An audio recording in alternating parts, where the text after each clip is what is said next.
Hello,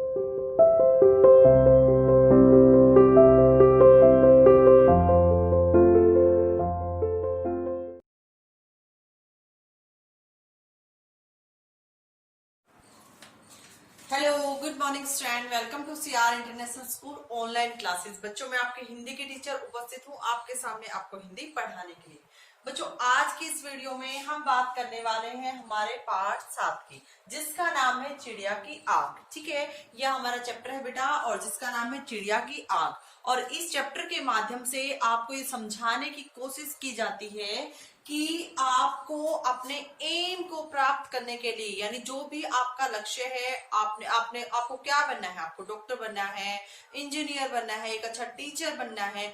बेटा, जिंदगी में हर किसी व्यक्ति का कोई ना कोई एम होता है, कोई ना कोई लक्ष्य होता है, और बिना लक्ष्य के, बिना एम के हमारी जिंदगी बेकार है। यानी उस लाइफ का कोई फायदा नहीं है जिसका कोई भी उद्देश्य ना हो, कोई भी एम ना हो, कोई भी लक्ष्य ना हो। ठीक है, आप सभी का भी कोई ना कोई लक्ष्य है। आप में से कोई बच्चा अच्छा डॉक्टर बनना चाहता है, कोई अच्छा इंजीनियर बनना चाहता है, किसी का कुछ होता है, किसी का कुछ एम होता है, कोई अच्छा पुलिस ऑफिसर बनना चाहता है, बनना चाहते हो ना?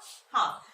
और उसके लिए क्या करना होगा बच्चों? उस एम को प्राप्त करने के लिए हमें उसके लिए कुछ ना कुछ प्रोसेस करना होगा, उसके लिए कंटिन्यू हमें वर्क करना होगा। और उसकी तैयारी हमें, ये नहीं है कि 1 साल की मेहनत से हम अपने एम को, लक्ष्य को प्राप्त कर सकते हैं।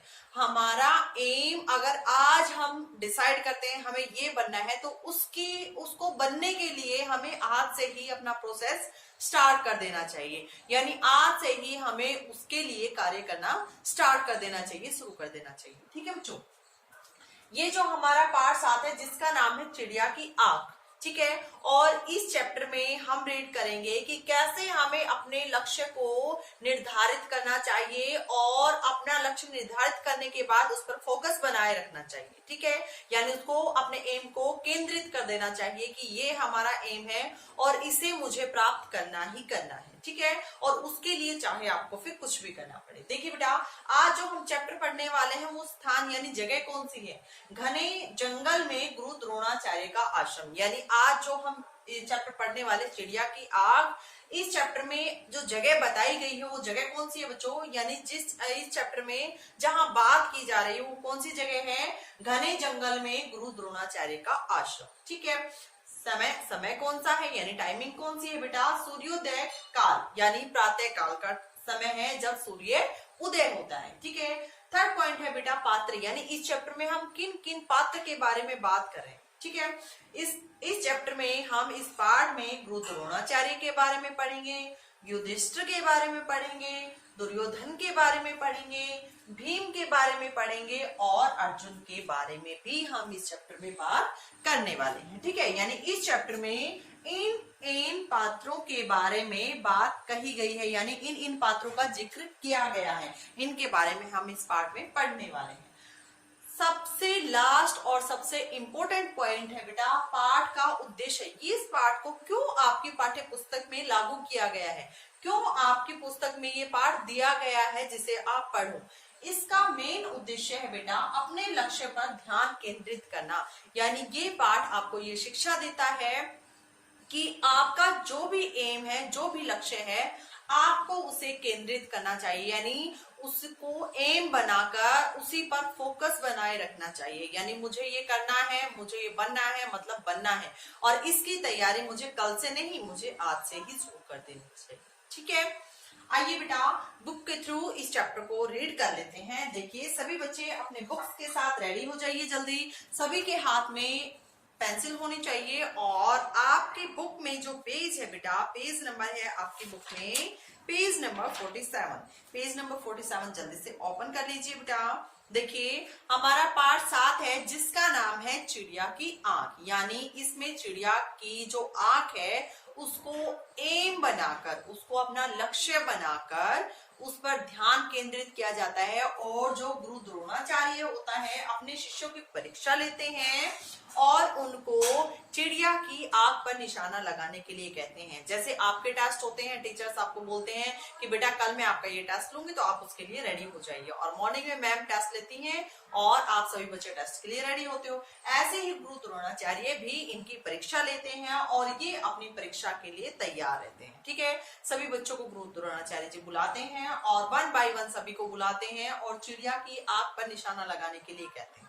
ठीक है, इस चैप्टर को हम बुक के थ्रू रीड कर लेते हैं। पहले देखिए बेटा, द्रोणाचार्य ने सभी शिष्यों की परीक्षा लेने के लिए अपने पास बुलाए। यानी ये जो है ये है बच्चों स्टूडेंट्स।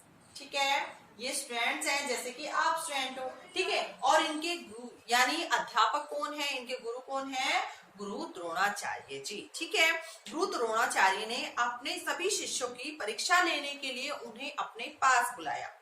द्रोणाचार्य के सभी शिष्य अपने अपने धनुष बाण लिए हुए एक ओर बैठे हैं। यानी अब देखो बेटा, ये आपके सामने पिक्चर दी गई है। इस पिक्चर में आपको क्लियर दिख रहा है कि गुरु द्रोणाचार्य जी ये हैं और ये इनके शिष्य हैं जो अपने धनुष बाण के साथ एक ओर बैठे। ठीक है, चेहरे पर परीक्षा का भय नजर आ रहा है। और जब आपका टेस्ट होता है तो आपके माइंड में भी डर होता है ना, पता नहीं मैम कौन सा क्वेश्चन दे दे, कौन सा सम दे दे, पता नहीं मुझे आएगा या नहीं आएगा। तो वही डर इन बच्चों के फेस पे भी, इन बच्चों के चेहरे पर भी क्लियर देखने को मिल रहा है। दूसरी ओर एक विशालकाय वृक्ष है। विशालकाय मतलब बड़े आकार वाला पेड़ है। उस वृक्ष की एक शाखा पर एक चिड़िया बैठी है और वो जो पेड़ है उसकी एक टहनी पर, शाखा का मतलब होता है बच्चों टहनी, उसकी एक टहनी पर एक चिड़िया बैठी है। गुरु द्रोणाचार्य प्रवेश करते हैं। आप वहां अपने आश्रम में गुरु द्रोणाचार्य जी प्रवेश करते हैं और ये जो दृश्य आपको बताया गया है कि गुरु द्रोणाचार्य के जो शिष्य हैं युधिष्ठिर, दुर्योधन, भीम, अर्जुन, वे एक साइड बैठे हैं। अब गुरु द्रोणाचार्य उनकी परीक्षा लेने जा रहे हैं तो उनके चेहरे पर डर का भाव दिख रहा है। ठीक है, सभी शिष्य खड़े होकर प्रणाम गुरुदेव, सभी शिष्य खड़े हो जाते हैं और अपने गुरु का अभिवादन करते हैं, उनको विश करते हैं जैसे आप गुड मॉर्निंग विश करते हो। ठीक है, गुरु द्रोणाचार्य आशीर्वाद देते हुए हाथ ऊपर उठाकर आयुष्मान भव, आयुष्मान भव का मतलब होता है आपकी लंबी उम्र। ठीक है, जीते रहो हे राजकुमारों, आज तुम्हारी परीक्षा है। मुझे विश्वास है तुम सब पूरी तैयारी के साथ आए होंगे। यानी आज तुम सबको पता है कि आज आपकी परीक्षा है, तो आप सभी परीक्षा की देने के लिए पूरी तैयारी के साथ आए। सभी शिष्य एक स्वर में यानी एक आवाज में बोलते हैं, जी हाँ गुरुदेव। जैसे आप बोलते हो यस मैम, बोलते हो ना, जी हाँ गुरुदेव, आप आदेश दें कि हमें क्या करना है, कि आप सिर्फ हमें ऑर्डर दें कि हमें करना क्या है। हम सब परीक्षा देने के लिए तैयार हैं।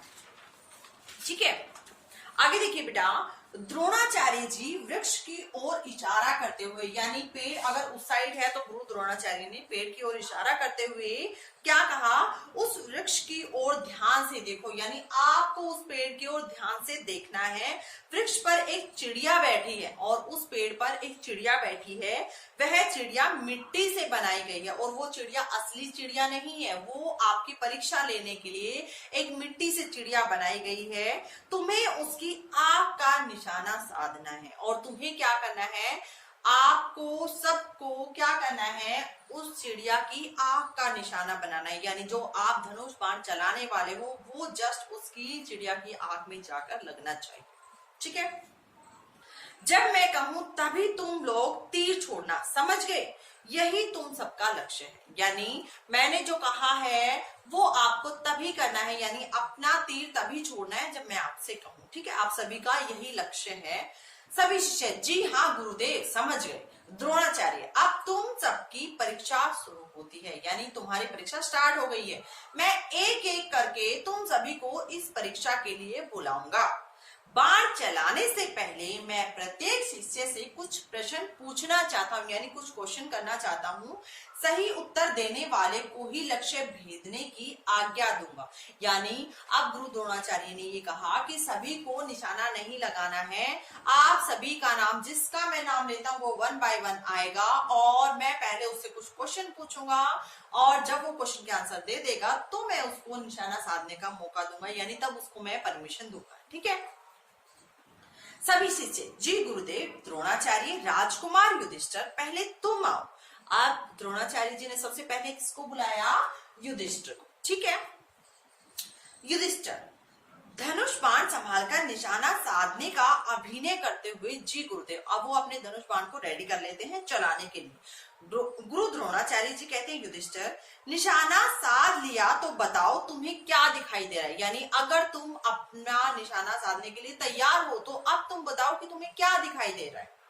युधिष्ठिर कहता है गुरुदेव, मैं इस वृक्ष पर बैठी हुई चिड़िया देख रहा हूँ। वो कह रहा है कि मैं इस पेड़ पर बैठी हुई चिड़िया देख रहा हूँ। द्रोणाचार्य, इसके अलावा भी कुछ दिखाई दे रहा है? अब द्रोणाचार्य जी पूछते हैं, बेटा इसके अलावा भी आपको कुछ दिखाई दे रहा है? युधिष्ठिर कहता है, हाँ गुरुदेव, वृक्ष और आसमान दिखाई दे रहे हैं मुझे, इसके साथ साथ पेड़ भी दिखाई दे रहा है, आसमान भी दिखाई दे रहे हैं। द्रोणाचार्य, ठीक है, अब तुम रुक जाओ, यानी अब तुम्हें रुकना है, अब तुम्हें निशाना नहीं लगाना है, अभी तीर मत चलाना। युधिष्ठिर, जो आज्ञा गुरुदेव। युधिष्ठिर अपने स्थान पर वापस चला जाता है।